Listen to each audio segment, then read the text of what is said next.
kesetiaan-Mu. Dan sebentar Tuhan kami akan mendengarkan firman-Mu, biar Engkau yang menolong setiap kami dapat menerima kebenaran firman-Mu dan menolong yang mau menyampaikan kebenaran firman-Mu. Di dalam nama Tuhan Yesus Kristus kami telah berdoa dan mengucap syukur. Amin. Ya, shalom rekan-rekan yang terkasih dalam Tuhan. Ya, ucap syukur buat sore hari ini saya dapat kesempatan untuk sharing firman Tuhan. Dan terima kasih buat Andi kasih kesempatannya. Ya, hari ini kita akan belajar firman Tuhan bersama dengan tema yang dikasih One Family in God, tentang keluarga. Ya. Kemarin waktu saya briefnet camp, saya ada sesuatu yang menjadi inspirasi. Waktu itu ada beberapa teman-teman saya yang sharing tentang keluarga. Ada mereka yang kepahitan dengan bapaknya, dengan mamanya. Satu hal dari situ saya cuma dapat sebuah inspirasi. Sebenarnya di dalam hidup kita ini ada dua hadiah yang Tuhan sediakan, yang sungguh luar biasa, yang nggak bisa digantikan apapun. Yang pertama yaitu karya keselamatan Tuhan. Kita nggak bisa ganti dengan apapun, kita nggak bisa bayar dengan apapun. Dan yang kedua yaitu adalah keluarga. Di dalam keluarga itu Tuhan pasti membentuk kita, dan dalam keluarga kita Tuhan punya rencana atas hidup kita. Saat kita benar-benar mau taat untuk menghidupi cara Tuhan di dalam hidup kita, di dalam keluarga kita, rencana Tuhan akan digenapi dalam hidup kita. Ya, awal dari sebuah keluarga adalah pernikahan, dan awal dari pernikahan adalah pertunangan, dan awal dari pertunangan adalah relasi, dan awal dari relasi adalah kasih. Artinya keluarga itu dibangun atas dasar kasih. Kita nggak mungkin dapat keluarga tanpa adanya kasih, itu nggak mungkin. Seringkali keluarga hancur karena hilangnya kasih dan komitmen di dalam keluarga, di mana saat salah satu atau beberapa anggota keluarga mulai tidak memiliki kasih dan komitmen satu dengan lainnya, entah itu dari ayah, ibu atau anak, di sana dapat dipastikan akan terjadi kekacauan dalam keluarga dan akhirnya menjadi rusak dan hancur di sana. Anggota keluarga tidak dapat berdiri sendiri-sendiri, ayah sendiri, ibu sendiri, jadi egois. Mungkin hal itu akan menghancurkan. Mereka harus saling mengasihi dan bertanggung jawab satu dengan lainnya. Barulah terjadi sebuah kondisi di mana keluarga tersebut menjadi keluarga yang sehat, menjadi keluarga yang kuat, dan menjadi keluarga yang menjadi teladan. Hari ini apakah kita sebagai orang-orang percaya tempat ini, di komunitas ini, telah memiliki keluarga rohani yang kuat, saling memperhatikan, saling menopang seperti itu? Kadang-kadang saya sering melihat di beberapa gereja terjadi perselisihan, akhirnya gereja itu pecah dan tidak sehat, akhirnya tidak jadi berkat, tidak jadi teladan. Hari ini biarlah setiap kita bisa belajar menjadi keluarga Allah yang benar-benar menjadi berkat, menjadi teladan. Ya. Di mana satu anggota dengan anggota lainnya saling peduli dan mengasihi, sehingga dapat saling menopang dan menguatkan, sehingga dapat menjadi keluarga Allah yang kuat dan menjadi berkat. Dan keluarga adalah institusi yang pertama kali yang Allah ciptakan di dalam dunia ini, yaitu di Kejadian 1 ayat 27-28. Di sana Tuhan memerintahkan, berfirman pada kita, pada Adam dan Hawa untuk beranak cucu dan menguasai bumi, maksudnya memanage bumi seperti itu. Amanat budaya seperti itu. Ya, apa sih definisi dari keluarga? Keluarga sebagai kelompok sosial terdiri dari sejumlah individu, memiliki hubungan antar individu, terdapat ikatan, kewajiban, tanggung jawab di antara individu tersebut. Dan yang kedua, keluarga adalah unit terkecil dari masyarakat yang terdiri atas kepala keluarga dan beberapa orang yang terkumpul dan tinggal di satu atap dalam keadaan saling ketergantungan. Jadi keluarga adalah suatu komunitas di mana satu dengan lainnya saling tergantung, tidak bisa hidup sendiri-sendiri. Ya, hari ini kita akan belajar bersama-sama dari Injil Matius pasal 12 ayat 46 sampai 50. Mari kita buka bersama-sama Matius 12 ayatnya 46 sampai 50. Saya akan membacakan buat rekan-rekan. Rekan-rekan dapat menyimaknya. Dengan judul perikop Yesus dan sanak saudaranya. Ketika Yesus masih berbicara dengan orang banyak itu, ibunya dan saudara-saudaranya berdiri di luar dan berusaha menemui dia. Maka seorang berkata kepadanya, "Lihatlah, ibumu dan saudara-saudaramu ada di luar dan berusaha menemui engkau." Tetapi jawab Yesus kepada orang yang menyampaikan berita itu kepadanya, "Siapakah ibuku dan siapakah saudara-saudaraku?" Lalu katanya, sambil menunjuk ke arah murid-muridnya, "Ini ibuku dan saudara-saudaraku. Sebab siapapun yang melakukan kehendak Bapakku di surga, dialah saudaraku, laki-laki dialah saudaraku, perempuan dialah ibuku." Ya. Di dalam ayat yang ke-46 sampai ke-47 ini berbicara tentang keluarga secara jasmani, hubungan saudara. Namun di dalam ayatnya yang ke-48, 49 sampai 50 itu bicara tentang keluarga rohani, keluarga Allah. Nah, di sana dikatakan bahwa Tuhan sepertinya di dalam, maksud saya adalah ayat ke-48. Di ayat 48 di sana dikatakan dan di sana ditulis seperti seolah-olah Tuhan seperti tidak mengakui mereka, yaitu ibu dan saudara-saudara kandungnya, adik-adiknya dari Tuhan Yesus. Namun maksudnya bukanlah seperti itu. Tuhan hanya ingin menegaskan tentang keluarga rohani, keluarga secara rohani, yaitu keluarga Allah. Oleh sebab itu kita dapat memanggil Allah dengan sebutan Allah Bapa atau Bapa Surgawi, karena kita telah diangkat menjadi keluarga Allah seperti itu. Sehingga kita menjadi anak-anak Allah dalam satu keluarga yang disebut dengan keluarga Allah. Artinya keluarga Allah terdiri dari orang-orang percaya. Untuk menjadi anggota keluarga Allah, kita harus terlebih dahulu menjadi orang percaya. Ya. Siapa orang percaya? Orang percaya adalah orang yang telah dibenarkan karena iman. Roma 5 ayat 1 sampai 5 saya akan bacakan buat saudara-saudara.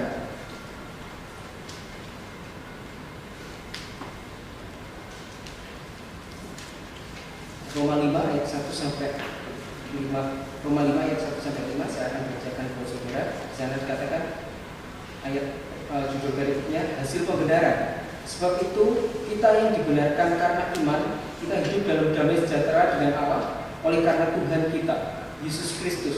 Oleh Dia kita juga beroleh jalan masuk oleh iman kepada kasih karunia ini. Di dalam kasih karunia ini kita berdiri dan kita bermegah dalam pengharapan akan menerima kemuliaan Allah. Dan bukan hanya itu saja, kita malah bermegah juga dalam kesengsaraan kita, karena kita tahu bahwa kesengsaraan itu menimbulkan ketekunan, dan ketekunan menimbulkan tahan uji, dan tahan uji menimbulkan pengharapan, dan pengharapan tidak mengecewakan, karena kasih Allah telah dicurahkan di dalam hati kita oleh Roh Kudus yang telah dikaruniakan kepada kita. Artinya kita dapat menjadi orang percaya itu adalah kasih karunia Tuhan. Kita dapat memiliki iman untuk percaya Tuhan Yesus itu bukan karena hasil kita mampu untuk percaya, tapi karena pemberian dari Tuhan sehingga kita memiliki iman untuk dapat percaya pada Tuhan Yesus. Jadi tidak ada sedikit pun usaha kita untuk kita dapat percaya sama Tuhan itu karena usaha kita. Iman adalah pemberian dari Tuhan juga. Dan karena kita orang-orang percaya telah beriman, kita pasti mendapatkan Roh Kudus dalam hidup kita. Ya, seperti yang dikatakan tadi di Roma 5 ayat 5 di sana dikatakan telah dicurahkan dalam hati kita oleh Roh Kudus yang telah dikaruniakan kepada kita. Dan juga di dalam Yohanes 15 ayat 26 di sana dikatakan, jika penghibur yang akan kuutus dari Bapa datang, yaitu Roh kebenaran yang keluar dari Bapa, ia akan bersaksi tentang aku. Jadi ada Roh Kudus di dalam orang percaya itu, ada Roh Kudus yang memimpin setiap hidup kita menjadi orang yang dapat percaya dan dapat mengenal Allah. Ya. Dan tidak sekedar itu, tapi Roh Kudus membantu kita untuk dapat memanggil ya Aba ya Bapa. Dalam Galatia 4 ayat 6 di sana dikatakan, dan karena kamu adalah anak, maka Allah telah menyuruh Roh anaknya ke dalam hati kita yang berseru ya Aba ya Bapa. Jadi saat kita dapat mengenal Allah dan kita dapat berseru ya Aba ya Bapa, itu bukan karena pengertian kita sendiri, tapi pertolongan Roh Kudus untuk kita dapat mengenal Allah dan kita dapat memiliki hubungan yang intim dengan Allah sebagai Bapa kita seperti itu. Ya, oleh karena hidup kita ini dipimpin oleh Roh Kudus, jangan kita menggunakan Roh Kudus. dengan ketidaktaatan kita dan kekerasan hati kita, supaya Roh Kudus dapat bekerja seluas-luasnya di dalam hidup kita, untuk memimpin hidup kita, di dalam pertumbuhan rohani kita untuk mengenal Allah lebih dalam lagi. Di dalam Efesus 4 ayat 30 dikatakan di sana, dan janganlah kamu membukakan Roh Kudus Allah yang telah memeteraikan kamu menjelang hari penyelamatan. Jadi orang percaya adalah orang yang dipenuhi oleh Roh Kudus, seperti itu. Jadi orang percaya adalah orang yang menerima Roh Kudus dan hidupnya dipimpin oleh Roh Kudus. Itulah orang percaya. Bagaimana menjadi orang percaya? Yang pertama adalah kita harus menerima Kristus dan lahir baru terlebih dahulu. Yohanes 1 ayat 12 di sana dikatakan, tetapi semua orang yang menerimanya diberinya kuasa supaya menjadi anak-anak Allah, yaitu mereka yang percaya dalam namanya. Dan di dalam Yohanes 3 ayat 3, Tuhan Yesus berkata, Yesus menjawab, katanya, aku berkata kepadamu sesungguhnya jika seorang tidak dilahirkan kembali, ia tidak akan melihat kerajaan Allah. Artinya apa? Artinya kita perlu dilahirkan dari roh. Dan sebagai meterai dan tindakan iman kita harus memberi diri untuk mau dibaptis. Dalam Kisah Rasul 22 ayat 16, saya katakan, dan sekarang mengapa engkau masih ragu-ragu? Bangunlah, berilah dirimu dibaptis dan dosa-dosamu disucikan, sambil berseru kepada nama Tuhan. Dan di dalam Yohanes 3 ayat 5, di sana Tuhan Yesus menjawab, jawab Yesus, aku berkata kepadamu sesungguhnya jika seorang tidak dilahirkan dari air dan roh, ia tidak dapat masuk ke dalam kerajaan Allah. Yohanes 3 ayat 6, apa yang dilahirkan dari daging adalah daging, dan apa yang dilahirkan dari roh adalah roh. Jadi artinya saat kita dilahirkan dari roh, hidup kita akan dipenuhi oleh Roh Kudus. Bagaimana kita dapat dipenuhi oleh Roh Kudus? Yang pertama yang harus kita ketahui yaitu kita harus tahu terlebih dahulu siapakah Roh Kudus, pribadi Roh Kudus. Roh Kudus adalah pribadi ketiga dari Allah Tritunggal yang setara dengan Allah Bapa dan Allah Anak. Yang kedua, mengapa Roh Kudus datang? Tujuan Roh Kudus diberikan kepada kita dan datang pada hidup kita. Dalam Yohanes 16 ayat 13 dikatakan, tetapi apabila Dia datang, yaitu Roh Kudus, yaitu roh kebenaran, ia akan memimpin kamu dalam seluruh kebenaran, sebab ia tidak akan berkata-kata dari dirinya sendiri, tetapi segala sesuatu yang didengarnya, itulah yang akan dikatakannya, dan ia akan memberitakan kepadamu hal-hal yang akan datang.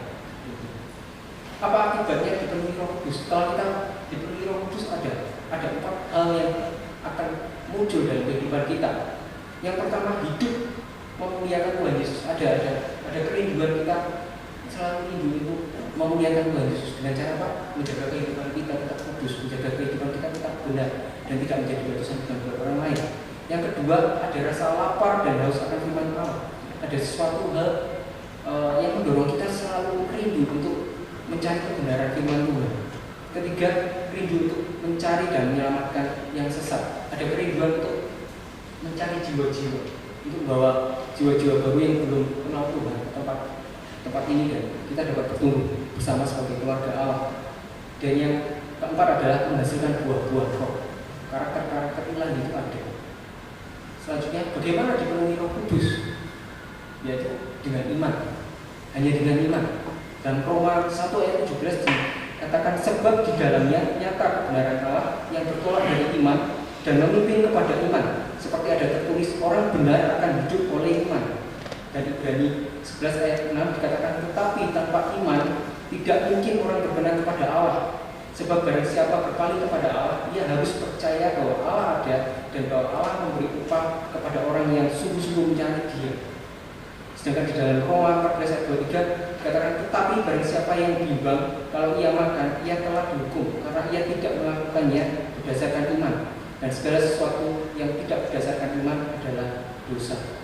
Jadi keluarga Allah adalah sebuah komunitas orang-orang percaya yang hidupnya dipimpin oleh Roh Kudus.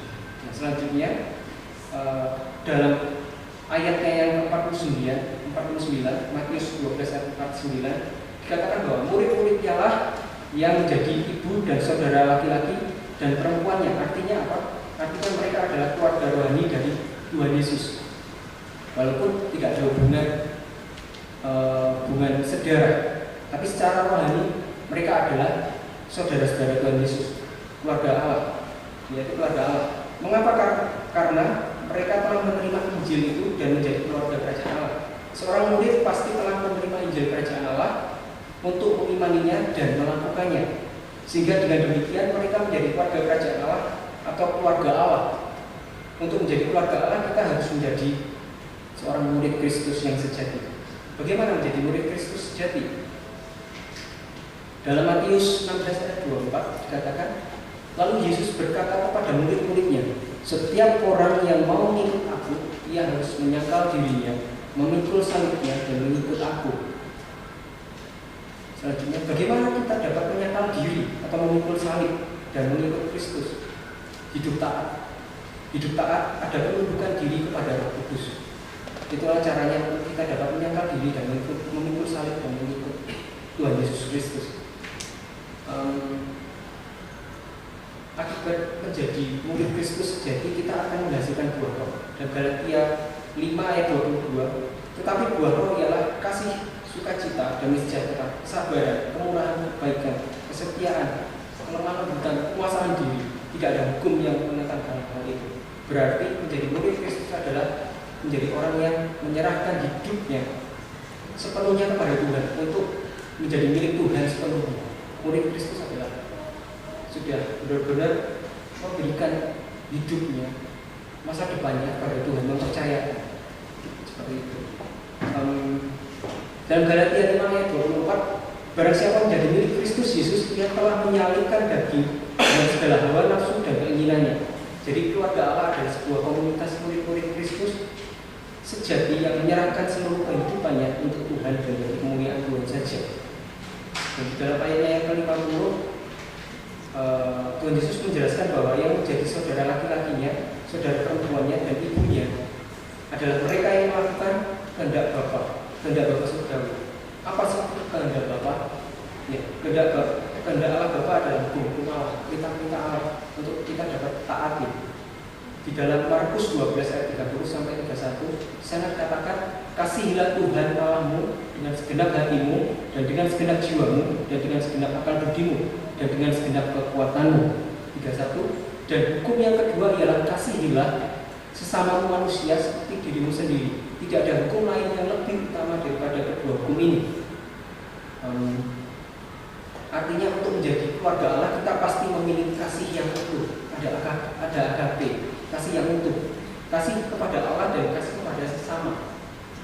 Hal yang tidak mungkin terjadi apabila ada seseorang berkata bahwa dia mengasihi Allah tapi dia masih membenci sesamanya. Itu adalah hal yang tidak mungkin. Berarti dia sedang menipu dirinya dan menipu sesamanya, dan dia belum mengenal Allah seperti itu. Ya, bagaimana caranya memiliki kasih yang utuh? Untuk dapat memiliki kasih yang utuh yaitu mengenal Allah. Kita harus terlebih dahulu mengenal Allah. Dalam Yohanes 4 ayat 20 dikatakan, jika seorang berkata aku mengasihi Allah dan ia membenci saudaranya, maka ia adalah pendusta. Karena barang siapa tidak mengasihi saudaranya yang dilihatnya, tidak mungkin mengasihi Allah yang tidak dilihatnya. Dan untuk menjadi keluarga Allah kita pasti terlebih dahulu mengenal Allah. Kebenarannya adalah tidak mungkin terjadi bila kita tidak mengenal Allah, kita dapat menjadi keluarga Allah. Seperti itu. Pertanyaannya adalah bagaimana kita dapat mengidentifikasi bahwa kita adalah orang yang telah mengenal Allah, sehingga kita dapat memiliki kasih yang utuh.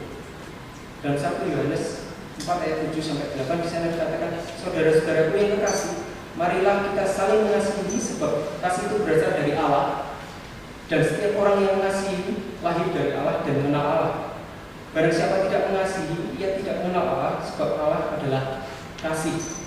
Jadi untuk kita dapat menjadi keluarga Allah, kita harus mengenal Allah terlebih dahulu, sehingga di dalam kehidupan kita dapat muncul, kita dapat memiliki kasih pada Allah dan kasih kepada sesama kita. Dan keluarga Allah adalah sebuah komunitas yang mengasihi Allah dan mengasihi sesamanya. Jadi ada 3 hal yang menjadi indikasi bahwa kita menjadi keluarga Allah. Yang pertama, menjadi sebuah komunitas orang-orang percaya yang hidupnya dipimpin oleh Roh Kudus. Yang kedua, menjadi sebuah komunitas murid-murid Kristus sejati yang menyerahkan seluruh kehidupannya untuk Tuhan dan bagi kemuliaan Tuhan saja. Dan yang ketiga, menjadi sebuah komunitas yang mengasihi Allah dan mengasihi sesama, seperti itu. Jadi 3 hal ini yang menjadi indikasi bahwa kita adalah satu keluarga Allah.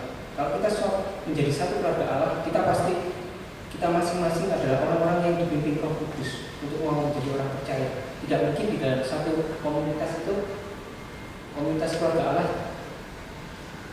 ada orang yang tidak percaya. Pasti semuanya percaya karena Roh Kudus. Dan yang kedua, menjadi murid-murid Kristus. Tidak mungkin keluarga Allah itu bukan murid-murid Kristus, karena keluarga Allah pasti orang yang sudah dipimpin oleh Roh Kudus menjadi pelaku firman. Dan yang kedua adalah komunitas yang mau mengasihi Allah dan sesamanya. Sekian dari firman Tuhan yang saya sharingkan. Biarlah Roh Kudus yang menolong setiap kita untuk dapat lebih mengerti. Ya, mari kita berdoa untuk ucap syukur. Bapak, ucap syukur buat setiap anugerah dan kasih setiamu buat setiap kami, buat komunitas kami yang hari ini sudah Kau percayakan buat setiap kami. Kami serahkan setiap komunitas kami ke dalam tangan kasih-Mu. Biarlah Engkau Tuhan yang memberkati, sehingga komunitas kami boleh menjadi komunitas yang menjadi berkat, menjadi teladan dan menyenangkan hati-Mu, berkenan di hati-Mu. Dan komunitas kami boleh Kau berikan pertumbuhan secara kualitas dan kuantitas, Tuhan. Dan hanya di dalam nama Tuhan Yesus Kristus kami serahkan segala kebenaran firman-Mu ini. Biarlah Engkau yang memberikan pertumbuhan sehingga firman-Mu ini terus bertumbuh, berakar dan berbuah, menghasilkan buah-buah kemuliaan. Dan hanya di dalam nama Tuhan Yesus Kristus segala pujian dan hormat kemuliaan hanya bagi Engkau. Dalam nama Tuhan Yesus Kristus kami berdoa dan mengucap syukur. Amin.